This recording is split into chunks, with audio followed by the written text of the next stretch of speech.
Good morning, everybody. I hope you're all having a really wonderful day. Ignore the stack of boxes here. They're good boxes, what can I say? Anyway, it's another month, and so we're in for another random prompt challenge. I have the list, I have the random thing. Let's get into it. Here we are, back to the wheel. Same rules as last time. It randomly chooses a number between 1 and 365, and as long as we don't get 333, we'll have a new one. Let's go. Wow. That's not a good noise. 192! Let me get my highlighter. And 60, 192, smoke. Let's go. Okay, so I have a couple of initial ideas here. Some of the things that I really like are billowy, like lots of smoke, obviously. Smoky eyeshadow is a nice one. Potentially magician grey I'll use possibly a lot. What I'll do is I'll do some sketching and then I'll catch you back up after I've done some sketching and we'll see where we go from there. Alright, so let me just update you with what I've been thinking. So I looked at the words and not many of them actually inspired very much. So the first thing I drew was this genie guy. I like him, but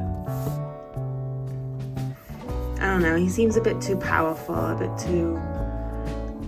maybe a bit too obvious with the smoke coming out of his butt and lamp and whatnot, so no. I then thought about a campfire and possibly creatures in the woods, and so I drew this little bear, and I quite like this. I then spent time doodling an eye. It's not great, but it got things out of my mind whilst I thought. I then picked up the prompt wind, and there's a guy in the wind, woo! Not very inspiring either, so I went back to this one, which was the only one that I really liked.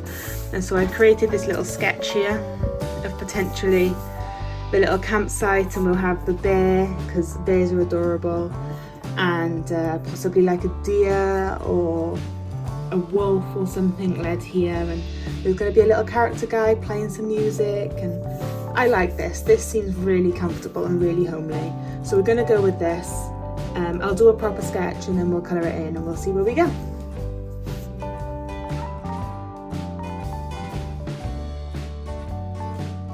Well, hello and welcome back to VoiceOver Katie. So I adapted the colour in this clip because I just wanted to help you see my sketching a little bit more. I didn't realise when I was drawing how bright it was in the room and actually how light I was sketching. It sort of comes through a little bit more as I sketch more and add more detail, but it takes a while. So I really enjoyed coming up with this idea. It really feels quite summery to me, sitting around a campfire and telling stories. It reminds me of when I was in South Africa and we went on a trip, and every night we would sit around a big campfire and it was really, really lovely.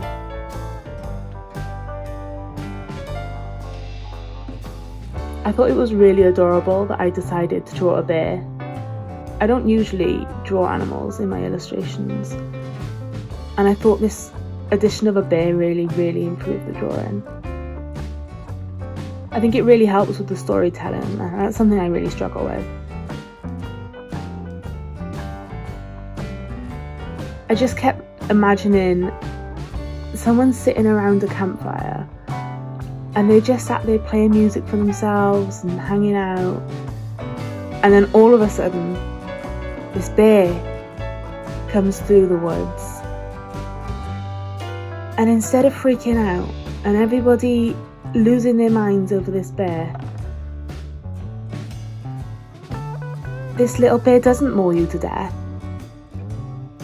And he just looks at the campfire, he looks at you,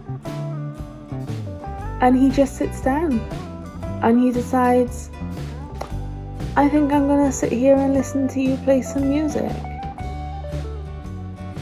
I'm gonna warm myself by the fire on this lovely evening, and we're all gonna listen to some music together. Bears are just so beautiful, but they're so strong and dangerous. And so to just sort of juxtapose this bear in my illustration makes him seem really kind and calm. Also, you'll notice that I drew some of these little weeble type creatures in this illustration. I've been obsessed with these little guys since I ever drew them in last week's prompt, Mask. And I just keep wondering how I can create more of them. So I've bought some clay and I bought loads of different colours so that I can try and model them and make them into little tiny sculptures. How adorable would that be? They have like huge big ears and little tiny legs. I haven't got around to trying it yet, but it's definitely there. It's definitely a project on the horizon. I'm not sure if I'm going to record it or whether you'll just have to find it on my Instagram. But yeah, definitely. I also tried to put loads of detail into the background and to make this piece really feel quite grounded and comfortable.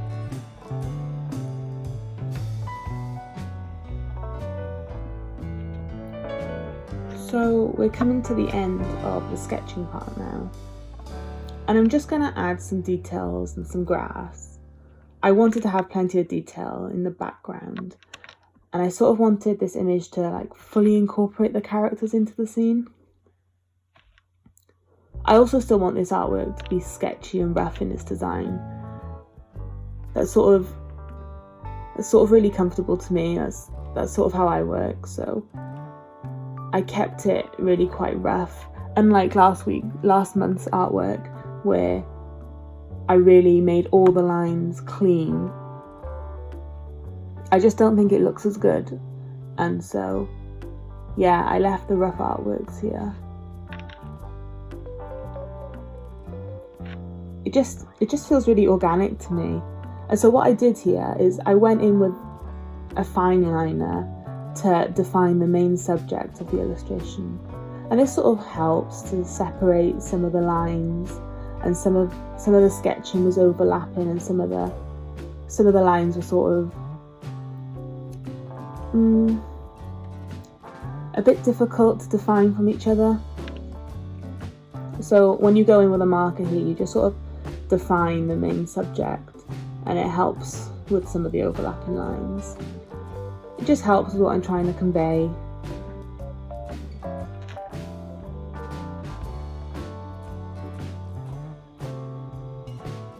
It also means that I can sort of add some texture and some extra little bits that maybe wasn't there in the sketch but make sense to be there now. So after I finished sketching, I then photocopied the illustration onto some Bristol board because I decided that this illustration was perfect for markers. It had lots of small areas and little detaily bits that I could have added, and so I decided to go in with some markers. Now it's important to know I'm still learning how to use Copics. I've had them for quite a while, but I just don't use them that often. I really like them, and I really like how organic the lines go down and how quick they go down and how really good they all blend together. I'm really impressed by them. I guess I'm just not that great at using them yet, and I need more practice.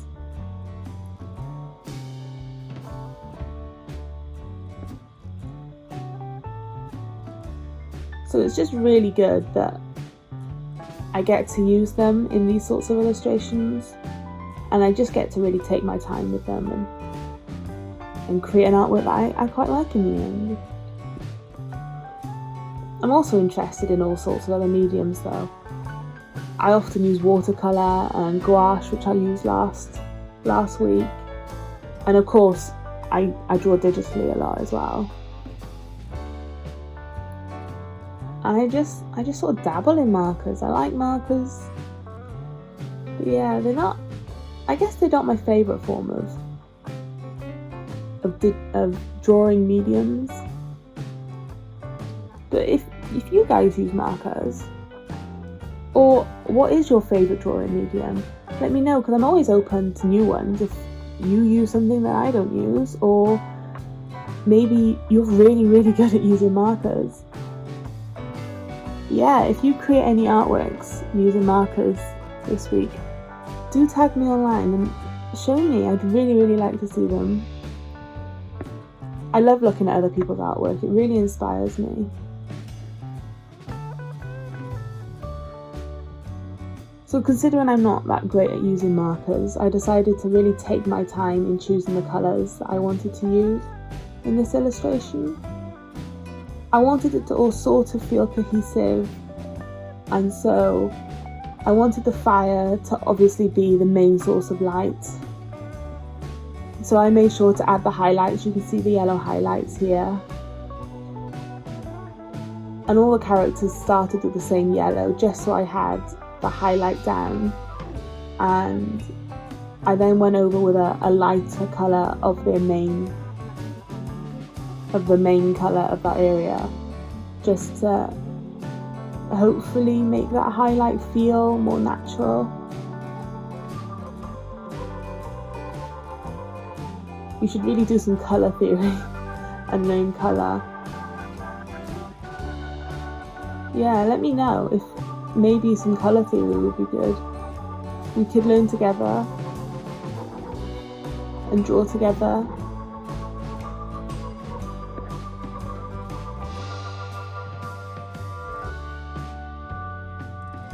But yeah, this week is smoke, and so if you're going to do the colour drawing prompts with me, please do come up with whatever you want to come up with. And you may notice that as I'm colouring this piece, I completely forgot that the prompt was smoke. I mean, I guess this was mainly because I purposely left the fire quite light in the sketch that I did, so that when I was using light colours, like the really light yellows, to fill it in, the harsh lines of the sketch didn't appear underneath it, and so the fire would look more natural and better. And I guess it became a slight issue when I photocopied it, as most of the sketch of the fire just disappeared. And so when it came to colouring it in, I just completely forgot that I drew a column of smoke above the fire. I mean, I guess this piece is inspired from the word smoke. And so, even though it doesn't include smoke itself, I suppose you could argue that there is a fire, and where there is fire, there is smoke.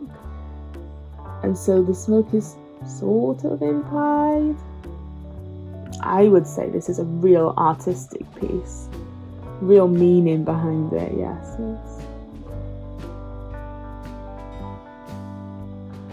So I've now coloured the main characters in, and I was getting really anxious about drawing the background.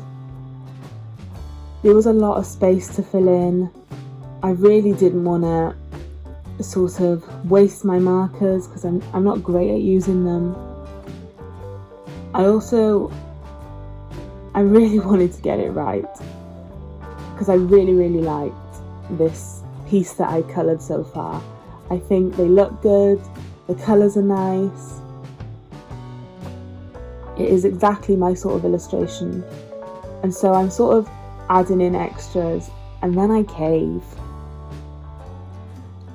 So I take a picture of it and I digital over it. I go in like I did last month with the digital drawing, and I finish it off digitally. Now I thought this was just going to make it look alright, sort of finished, sort of half-assed, but I really like how this turns out. You really have to bear with me here. So it's quite annoying that every time I fill in the background piece, I then have to take out what it's colouring over like I am here. But in the end, I really think it's worth it.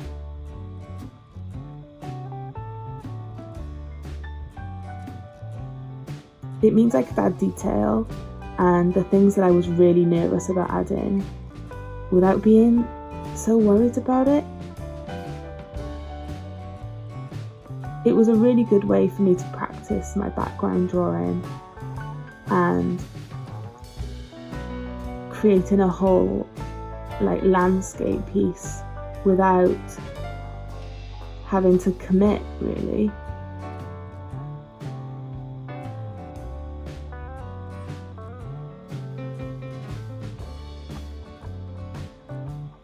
So I guess this piece is mixed media. Yeah, do you make mixed media pieces? Would you have gone in digital, or would you have just been so much braver than me and gone straight in with markers? Because you're brave if you did that.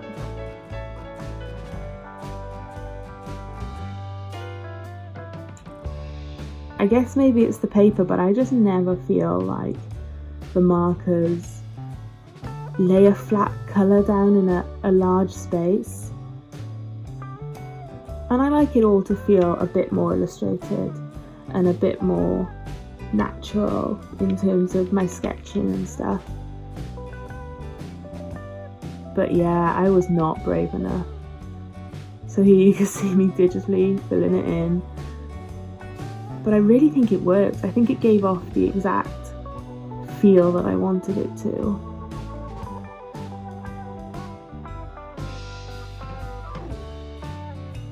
I get quite envious of the people who create digital artworks, but they all look like they've been textured and made with non-digital mediums. They look so good. And so this was sort of the happy medium in the middle. I created the main subject with markers and it made it look quite organic.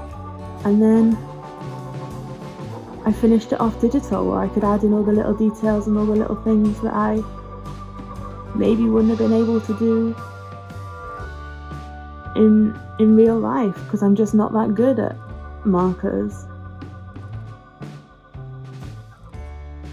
So yeah, and I got to add in highlights and shadows, of which I was just too afraid to go straight in with those highlights and shadows. So yeah, let me know what you think of this piece. I really like this piece now that I went in digitally and I added in the shading. It's all about confidence, it's all about just going for it.